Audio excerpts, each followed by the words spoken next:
the compiled list of different kind of tools at the level of DNAs and parts and device, right? With some reference and like the key person or lab that working on that. And this is like the inside list because, you know, some of the stuff in the paper, in the literature, is not actually as good as they read, right?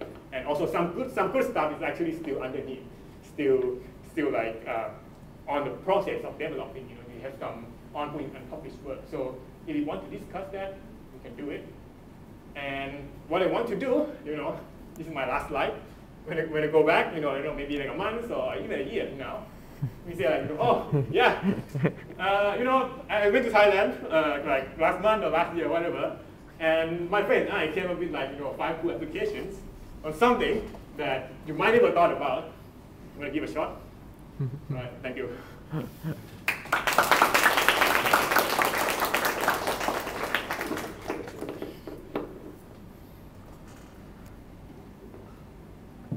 Okay, it was very interesting presentation.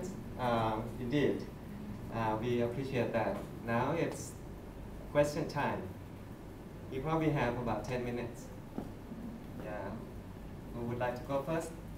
Yes. Thank you for your interesting and very talk. As you are Thai and you have experience in a very good laboratories, so may I ask about your idea? Yeah. What is your first choice of your goal to be leader of the application of the synbio?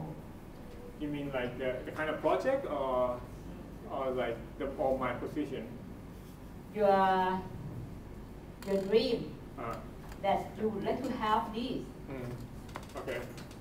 So if you're talking about like the things that I have in mind as an application, one of the things that actually catch my interest, you know, over the past few days is that when you put a device or parts, things that you have built in a slightly different context.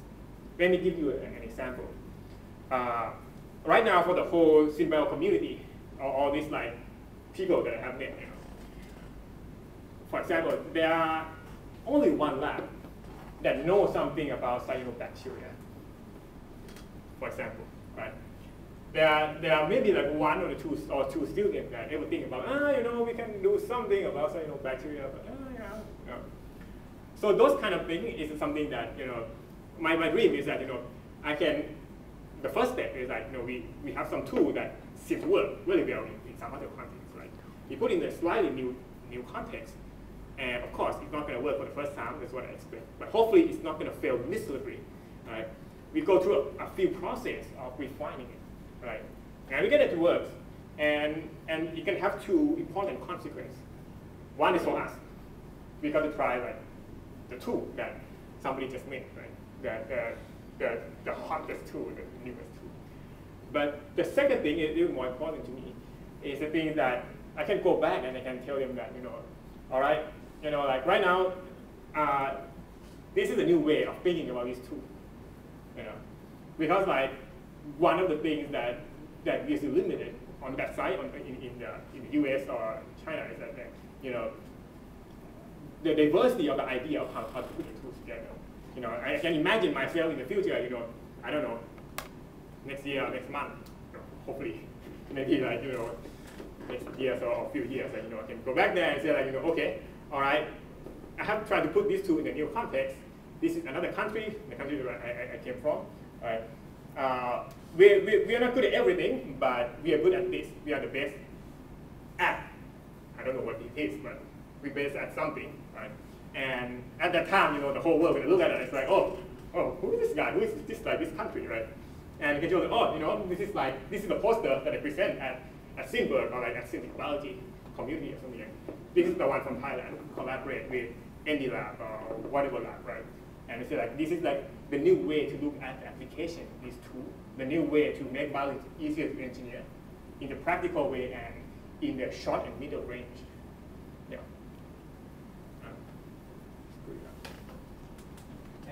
Next question, please.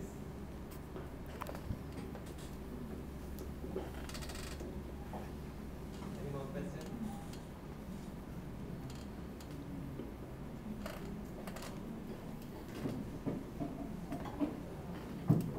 So I'm so excited with your project about your yes. I think the first one. Okay. Yes. I have a question. I'm just curious about your project about using the bioengineering as building the data storage. Yeah.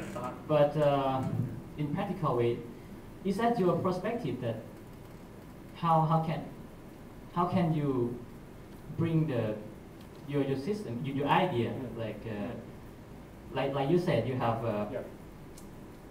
a cycle is okay for storage the data, right? Yeah. And is it your perspective that you have imagined that you can prolong the cycles? Because am I right that if you have only a cycle, you just only storage only only 1 byte, right? Yeah. Okay. Yes. Yeah. So right now, after we got that into work, like the multiple cycle, we write over 1 bit into work. So we had a discussion of like what we're gonna do next, right? So right now, those the one that I show you, it used the enzyme called ep.5. You probably never heard of that, and me either. The first time that I worked on this project, I went, oh, what is that? So basically, it's the enzyme from one virus that infects some mycobacterium things. It's like very boring to understand. But the nice thing about those enzymes is that they are self-contained, and people try to use that enzyme in different contexts. People try to use them for gene therapies because they can operate across different organisms. People have shown that those enzymes can work in human cells, for example. We haven't tried to put the memory in the human cell yet, but the enzyme is capable for working in human cells, for example. So one of the things that we are thinking about is that can we try putting this memory into a new kind of chassis, right? That is not E. coli, right? So it has been shown to work in mammalian cell, but we're going to use it as a memory. We need to fine tune it. That's the one thing. The second thing is that to expand the storage capacity. Like what I told you, this is just 1 bit, right? So there are at least 2 different ways to expand the storage capacity. One is to have other enzymes in the same system, right? One enzyme stores the first bit, the second enzyme stores the second bit, right? Right now we have 7 other enzymes in the lab. It's in the process of studying and refining, but at least right now we are capable we shoot for 1 byte of 8 bits. 2 to the 7 is like 200 something state, right? Yeah, those are what we shoot for. But those enzymes are in the process of trying to get it to work as well as the way that they're going to work here. Those are one. Another idea is that we try to figure out this one is my project that I'm working on right now. So basically, try to use the same enzyme to store multiple bits. So if you think about you have those 15 pieces of DNA, many of them in the same cell controlled by the same enzyme. It's not going to work because once you express the enzyme, every bit is going to flip at the same time, right? So if you have multiple bits controlled by the same enzyme, it's not going to work if you just do it like that.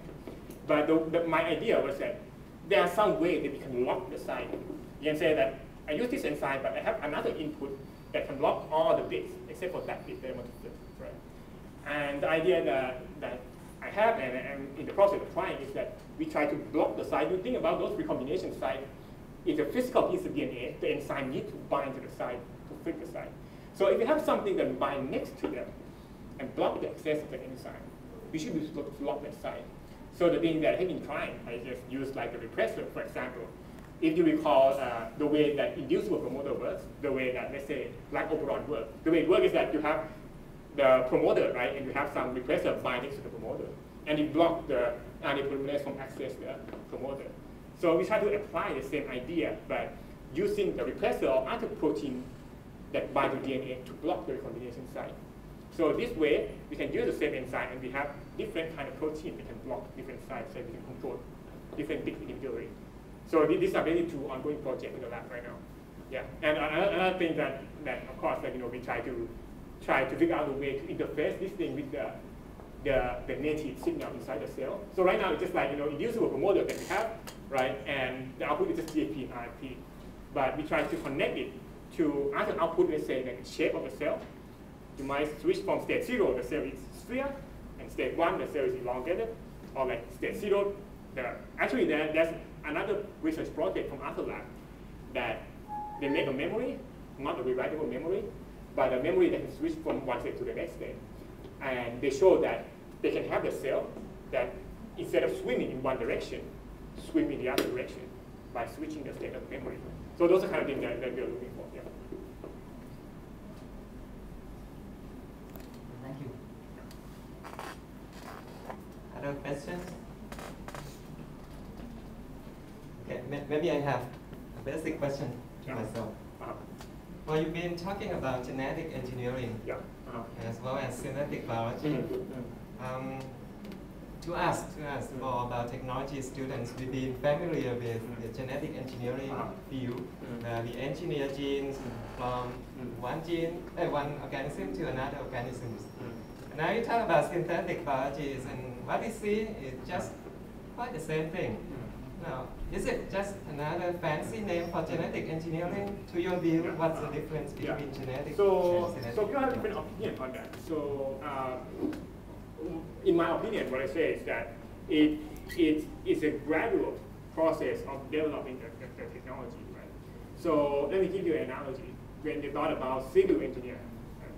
So when did civil engineering begin? It began with some guy who lived in a cave, right? They put stone together, and this is my house, right? This is the first kind of civil engineering. Right? And then you go, maybe we can cut the stone and put it together into like a nice house.